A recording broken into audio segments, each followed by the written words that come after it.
The following is not a movie, but episode 2 of season 1 of the series Modern Love. It's a series inspired by personal essays from the New York Times column with the same name. A journalist, Julie from the Sunday Times magazine, is interviewing a man, Josh, about his dating website named Fuse. The interview is over, but she wants to ask him if he's ever been in love himself. He's surprised by that question, as no one has ever asked him that before in an interview. She says his personal life will stay between them. He is unable to hide the obvious that he had been in love before. He sits down again, asking Julie if she has some extra time. Then we are taken a few years back where we see a few people waiting to be interviewed. Josh is one of them. One of the people who work there apologizes for the delay. The woman, Emma, says it's okay, but Josh isn't happy about it, as he has more interviews waiting afterwards. Emma likes that he did that, as they shouldn't keep them waiting, but now he has a disadvantage in getting the job. Josh doesn't care. He feels it's important to represent who you are, and when you're early for them, they shouldn't be late for you. He and Emma introduce themselves. He goes to sit with Emma. They make a small bet about who'll get the job. Emma is called for her interview, and he wishes her good luck. Back in the present, the journalist asks Josh who got the job. He replies that Emma did. He knew after talking for 5 minutes that he wanted to see her again. Emma is done with her interview and is surprised to see Josh upon exiting the building. She tells him to go back to do the interview, but he feels there's something else more important. She wants to know what could be more important. He was afraid that if he'd done the interview, he'd never see her again. She's in disbelief that he gave up the chance to get a great job. They don't have any interviews for 3 days, so they decide to go on a date. They went to the zoo, where they exchanged life stories and future plans. They observed some of the animals at the zoo, wondering how dating in the animal kingdom works. They go to the gorillas, where Emma gets emotional at seeing the mother gorilla with her newborn. She is amazed how little we understand about animals, except their love for each other. He asks if she's okay, and they kiss. Back in the present, Josh tells Julie about the beginning of his and Emma's relationship. The first 6 months were as close to perfect as it could be. They moved in together. Both Emma's parents loved Josh. He even bought her an engagement ring and was waiting for the perfect moment to propose. While Josh was working on code, Emma had just come back from a trip back to her hometown. She was feeling guilty about something. Josh asked her what's wrong. She admitted that she made a mistake.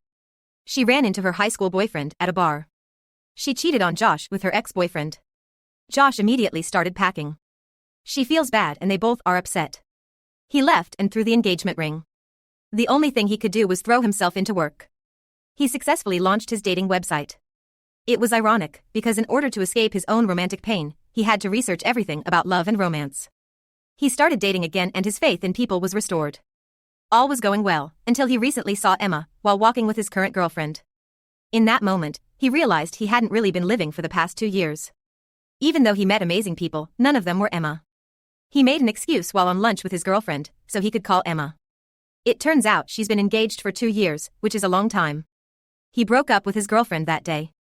She's a lovely person, but she just wasn't Emma. Julie wants to put this in the article, but Josh refuses, as it's not part of the interview. What will people think of the lovesick CEO of a dating agency? He has no plans to reconnect with Emma. Julie tells him that he will never know unless he takes a chance. Not knowing will haunt him forever. He wants to know how Julie is so sure of all this. This time, she asks him if he has some time. They get coffee, while Julie tells her story. Her love interest, Michael, was studying Shakespeare abroad, while she was a war photographer living in Paris. They both met at a bar in the Caribbean. Their love story was a real adventure.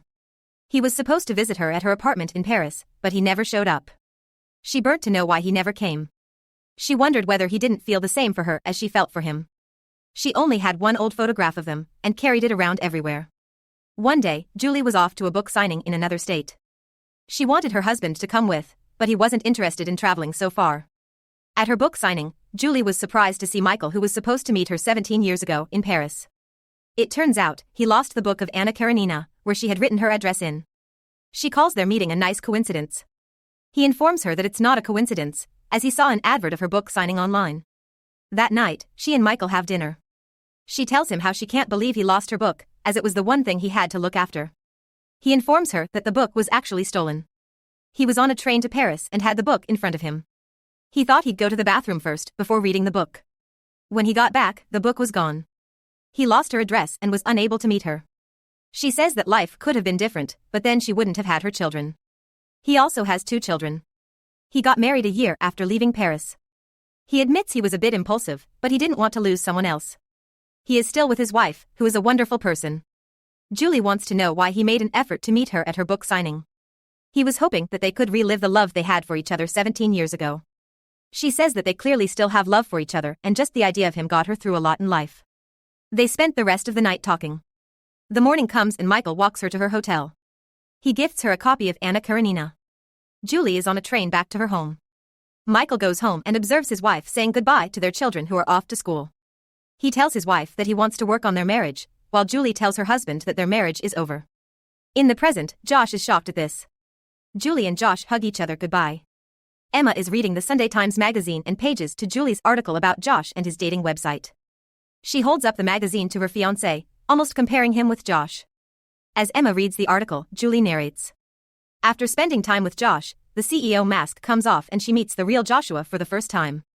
Underneath his business persona, she sees an emotionally complicated young man who has thrown everything at his website.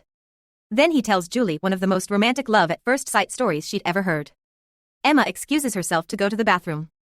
There she further reads the article. Julie continues narrating. Here's this man who brings thousands of people together, yet he's all alone. Emma starts crying as she reads this.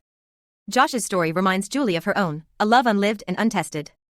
Emma goes to her fiancé, clearly telling him it's over between them. Emma goes to the zoo. It seems that she and Josh have planned to meet there. They are happy to see each other and kiss. They enjoy the moment and embrace. This is where the episode ends.